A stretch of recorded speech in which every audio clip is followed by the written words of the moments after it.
Hey there, Reverend Sully, Eric O'Sullivan, ordained on the internet. The caveat, as always, please do not burn your hands holding on to my hot takes. If you do, well, that's on you, pal.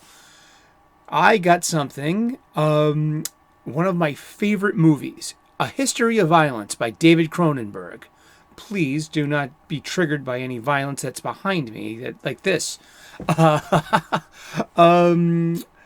It's a 2005 movie, 2006 movie, and it was adapted from a DC Vertigo graphic novel of the same name, A History of Violence.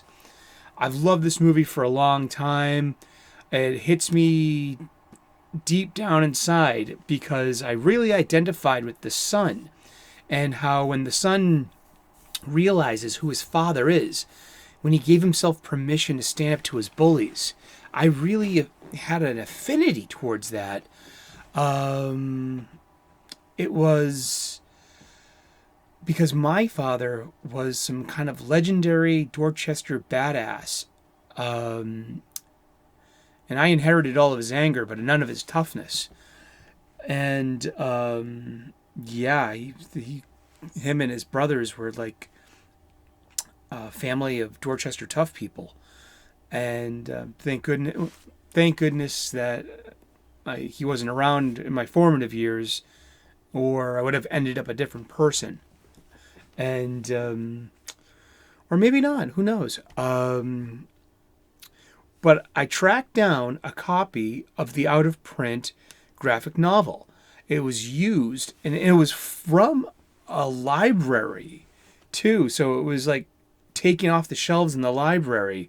Maybe because of its violent content or not, I don't know. But it's definitely, it has the sticker with the Dewey Decimal numbers on the spine, and it just, I think it's a trip to have a used library book.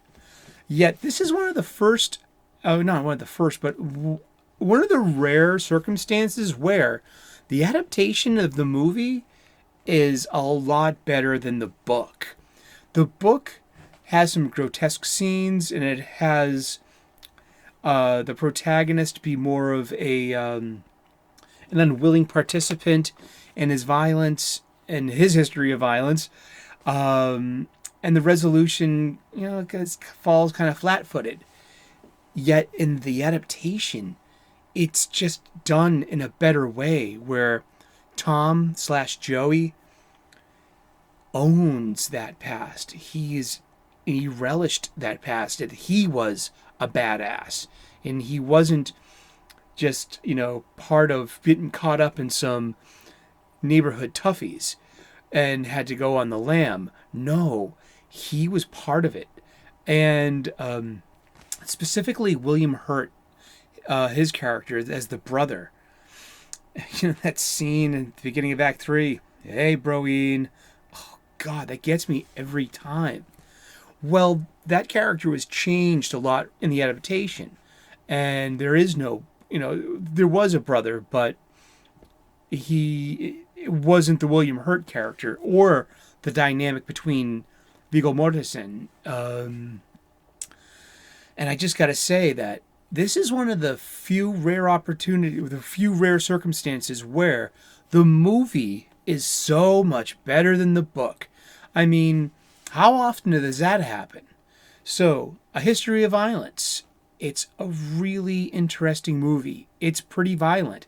It's a David Cronenberg movie, too, he's done grotesque and he does horror movies. So this was pretty much his most tame out of all of his movies. Like Videodrome. Oh my God, Videodrome? Jeez, that's like emotionally scarring. I watched that as a child. But what do you think? Have you seen A History of Violence? Have you read the book, A History of Violence?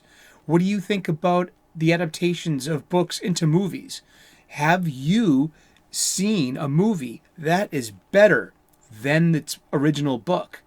Not too many books do that. I mean, I maybe the first Jurassic Park movie, but that's about it. In my humble opinion, I have not seen many books that get adapted into a movie where the movie surpasses the book's story. I mean, the movie was nominated for a screenwriting best adapted screenplay Oscar. It didn't win, but it was nominated, and it diverges greatly from the source material. Basically, only the first part of the book is almost pitch perfect to the movie, but then the movie just, it has its own life and it has its own story. So sometimes the adaptation can be an improvement, and there is room and some latitude for adaptation. So when there's this constant disappointment and this betrayal of the source material, I guess there's only so far we can take that, because there is definitely proof that some movies are definitely better than the book. Hey, give me a thumbs up if you like this content. Give me a thumbs down if you didn't. I'm a big lad. I can handle it.